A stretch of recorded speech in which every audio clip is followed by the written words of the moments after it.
Mike Jirschele, third base coach for the Royals. And Mike, I want to ask you a simple question that's got a complicated answer. What do you have to do in between two pitches that we don't know about? Given signs, what you have to look at, et cetera, just in between two pitches. Well, there's a lot of things that go through your mind when you're out there preparing yourself for what's going to happen. And one thing I do is, the first thing I do is I have to check with Ned on the signs. You know, every pitch I'm looking in, he gives me a sign. And I have to, of course, relay those signs to the base runner and the hitter.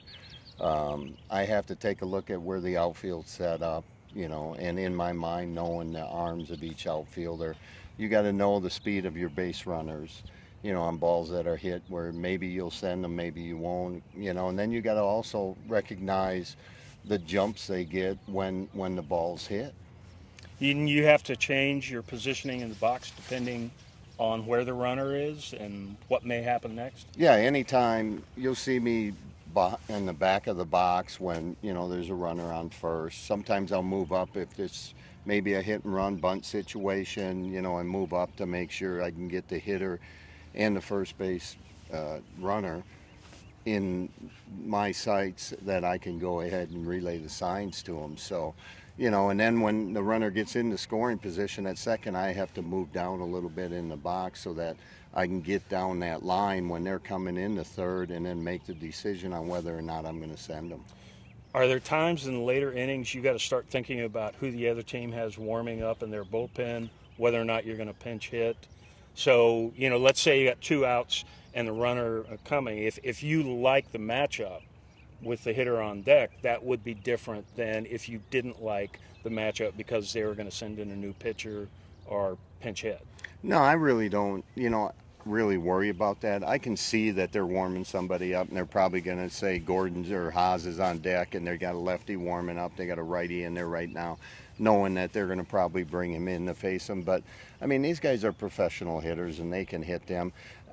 All I think about is if the guy can score or if he can't, you know, and then we'll go from there. If I have to hold them, we'll take our chances with that next hitter.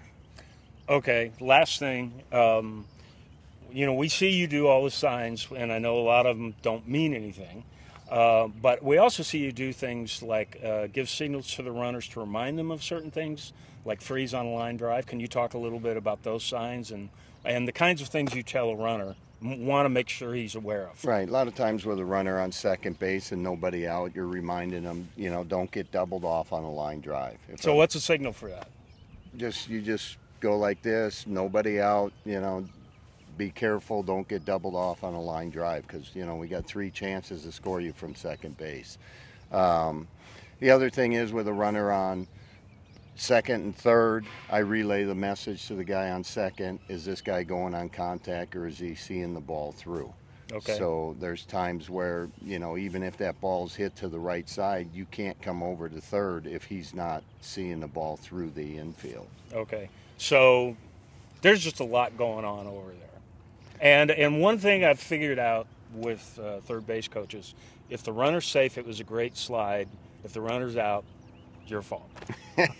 Yeah, you know, a lot of times that's the way it goes, but I think, you know, I just have to go with what I feel, and you have to make split-second decisions, and, you know, and things can happen real quick in the outfield where all of a sudden you're thinking you're going to stop the guy, but you're taking a look at if he secures that ball.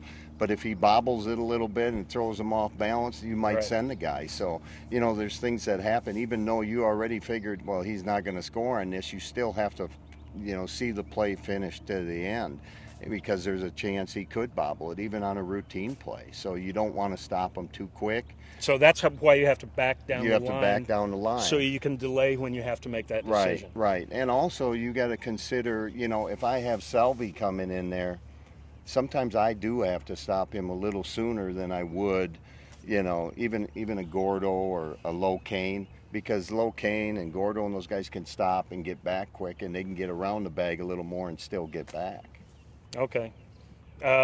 Jirsch, thank you for your time. You betcha, my pleasure.